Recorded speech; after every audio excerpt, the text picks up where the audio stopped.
Magandang umaga po mga kabady. Tayo po babalik ulit sa ating pagdudugtong kasi kahapon gumawa po tayo ng konting repair sa kotse. Kaya ito po, tuloy na po ulit tayo.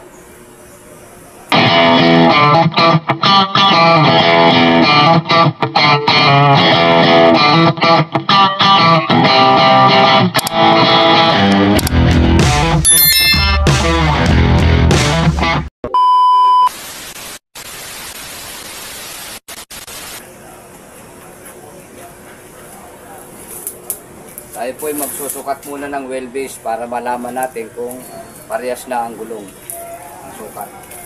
Wow!